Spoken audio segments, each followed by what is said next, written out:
Hi everyone, welcome to this week's Business Tech Weekly. I'm Matt Satonga. And I'm Tim Swainson. And this week we're going to be talking about our last month in technology. This is our opportunity just to talk about general things that we've seen, news articles that we think that you might be interested in.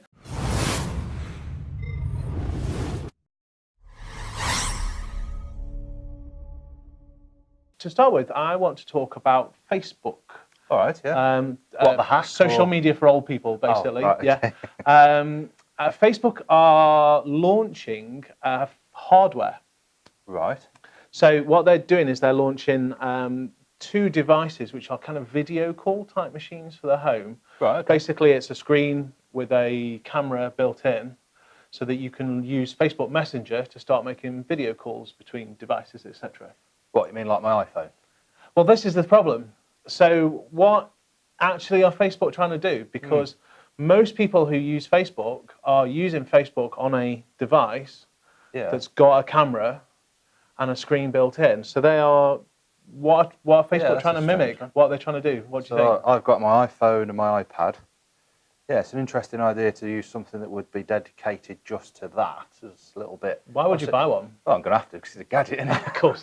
Maybe that's the thing. Yeah. Maybe Facebook are just trying to test the market with hardware. But the thing is, for me, is if they wanted to put that technology permanently into the home, why not create a device that just plugs into your TV and kind of enable that whole video call environment into your TV, into the thing that everyone's looking at all the time anyway? Yeah, I could understand how that could work. Bit worrying though about another device, another filter, another camera, another thing listening. Yeah, another the old thing privacy watching. challenge. Exactly. Yeah. So we'll keep our eye on this and we'll let you know. Yeah. But I don't think this is going to take off at all. I don't know what Facebook we want to watch. There'll be the early adopters. Yeah, they will. We'll go and get one. So that'll be the challenge, won't it?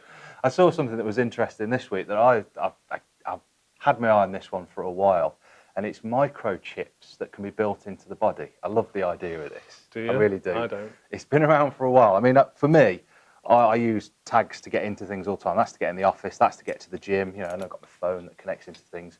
But the idea is that we could maybe have a microchip inserted in the body somewhere that we then use to get into a building. Now, this has been tested. We've seen it before in Sweden, these different countries that have tested it. But we're now starting to see that Japan is going to take this and give it a proper test because, put something in the body. Is it going to last? I'm not so sure about that. Why can't we just use our watches? I could do that with my watch anyway. So can you? Yeah. That's technology. Slightest cut in my hand, I want to cry and run to my mummy anyway. Do you know what I mean? Without having to put something actually in under my skin. Well, there's another thing to concern. That's another concern. How would they license who puts the chips in? To just walk down the local shop and get a chip put in. And what happens when people start chopping off millionaires' fingers? Yeah, this could get a little bit. This could get a little bit scary, couldn't it? Be walking around with a few hands in the bag. We'll try that one. So again, another piece of technology that could come our way. A bit more testing to go, but again, technology that we might already be familiar with, as you say, with the devices we use. Seems a lot easier just to use a wearable device. But, okay, we'll see how we get on again. So, would you like to be regulated, Tim? Oh, it depends what for. Be careful. Well, there's talks about regulating the technology industry. So obviously most industries have some kind of regulatory body. You've got things like Ofgem, Ofcom, all that kind of stuff. Yeah. And it's interesting because whilst you'd think that governments across the world would be wanting to regulate tech companies, it's actually the other way around. The tech companies have gone to the government and asked to be regulated themselves. Oh, that's a bit of a change in the way in which these things work. Yeah, so they're not wanting to hide from regulation. They want to be regulated. And I guess you can see why, because they want to be able to say, well, this is the regulation. We're conforming to the way we're being told to behave by our government. Because at the moment, you've got things like, so for example, Apple, when they were told that they had to unlock devices by the FBI for court cases, that kind of thing, they could say no. And they got, it was all over the news, that kind of thing. So you can see why they want to say, look, if you regulate us, we'll respond how you think we're supposed to respond. Yeah, that's probably a good way to look at it, because obviously if they've got access to the things that we use this technology for, opens a lot of concerns. Concerns me that they're not regulated already because of the data that I've put into these devices, the information they hold on us. We've got the GDPR in Europe now, of course, so that kind of goes to some way to regulate what they can do with our data and where the data gets stored. But other than that, really, it's kind of a free for all. So I think it's good that they're saying, let's stand up, let's all talk to each other, let's make sure that we're all working under the same set of rules. Especially with the explosion of Internet of Things that we're all keeping an eye on. Yeah, absolutely. So, Matt, Brexit. Brexit. Yeah. Like we haven't heard enough of that word. Of course we haven't as yet. But what effect is it going to have on technology? Nothing, surely. Wow. The global Britain phrase is something that Theresa May has been using because she's got a vision that the UK will still remain or become a global success story with borderless economics after Brexit.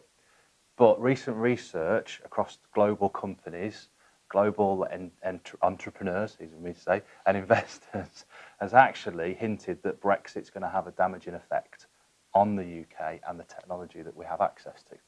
Okay, well, I guess you've got a lot of technology in this country is imported for starters, so that's going to affect the price of technology in the UK at the very least.